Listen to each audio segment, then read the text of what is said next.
Excellencies, it is a great honor to join this distinguished group today on behalf of the International Campaign to Abolish Nuclear Weapons, to celebrate the 12th anniversary of the entry into force of the African Nuclear Weapon Free Zone Treaty, the Treaty of Pelindaba.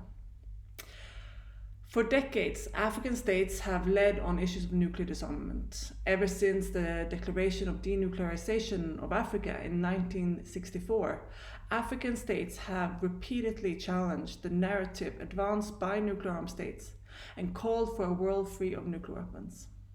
The Treaty on Pelindaba, a pillar of African peace and security architecture, is testimony to this leadership. 12 years ago, the entry into force of the Pelindaba Treaty made Africa a nuclear weapon-free continent. In doing so, the Treaty of Pelindaba joined other nuclear weapon-free zone treaties and effectively made the whole southern hemisphere a nuclear weapon-free zone. The Treaty on the Prohibition of Nuclear Weapons, the TPNW, entered into force in January this year, and it builds on the Pelindaba Treaty and other nuclear weapon-free zone treaties. The TPNW complements and reinforces earlier treaties, including the NPT and the CTBT, and helps transform the regional norms enshrined in nuclear weapon-free zone treaties into global norms. Given the obligations of the Pelindaba Treaty, African states already comply with all of the prohibitions under the TPNW, and therefore the TPNW does not impose additional prohibitions on Pelindaba states. In light of this synergy between the TPNW and the Treaty of Pelindaba, it is no surprise that African states played a leading role in the negotiations, adoption, and promotion of the TPNW. In 2017, 42 African states voted in favor of the treaty's adoption, and since then, 29 African states have signed it, and 9 states have ratified the treaty. On behalf of ICAN, I would like to thank and congratulate those 9 African states that are already states parties to this new treaty: the Gambia, South Africa, Namibia, Lesotho, Botswana, Nigeria, Benin, Comoros, and Seychelles. And to congratulate all states that have contributed to its creation, its adoption, its entry into force, and now towards its universalization. I also wish to thank the African Union and AFCON for their support and collaboration over a number of years, including through issuing calls to all AU member states to develop any effort to build this dynamic move towards regional and global peace and security, and through signature and ratification of the Pelindaba Treaty and the TPNW.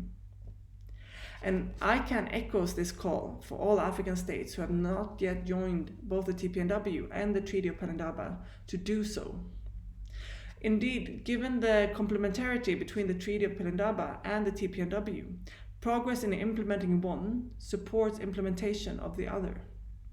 They together strengthen the global norm against use and possession of nuclear weapons by any state and make an important contribution to these weapons' elimination.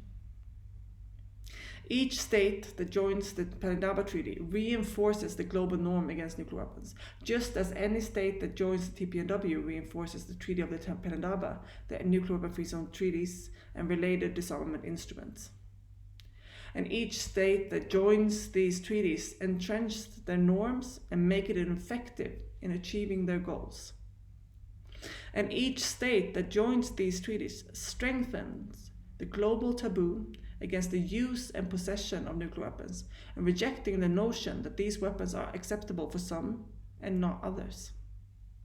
And each state that joins these treaties makes it more difficult for arms companies to acquire funds to build and maintain illegal weapons.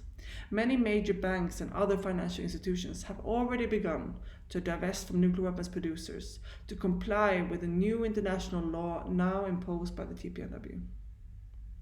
And each state that joins these treaties seizes control of its destiny of its people before it's taken from them due to geopolitical events they had no part in. Because indeed, although Africa is a nuclear weapon-free continent, it is not free of the risks that nuclear weapons pose if they were to be used anywhere. No state or region is immune to the catastrophic humanitarian consequences that would be seen around the world. By ratifying these treaties, African nations take agency of their own destiny and join with other states on the right side of history and the right side of reason and humanity. Two important gatherings will take place in the coming months: the Conference of States Parties of Pelindaba, as well as the first ever meeting of states parties of the TPNW. And these occasions offer a really unique opportunity to grow African membership of the Pelindaba Treaty and of the Treaty on the Prohibition of Nuclear Weapons. It will be most fitting that these countries that have not yet joined these treaties to do so ahead of these important events. The first meeting of states parties of the Treaty on the Prohibition of Nuclear Weapons is scheduled to be convened by the United Nations Secretary General from January 12th to 14th in 2022. And this means that in order for a state that has not yet joined the TPNW to participate in the first meeting of states parties as a state party, that state needs to deposit its instrument of accession or ratification with the United Nations by or before 14th of October 2021. And African states have collectively taken a firm principled position against nuclear weapons and together declared with conviction and clarity that these horrific weapons are unacceptable and illegal, and that they must be abolished before they are ever used again. It is a stance in which all Africans can take pride, and all citizens of the world can be grateful for this African leadership, courage, and vision that lay the foundations for a better tomorrow. Thank you.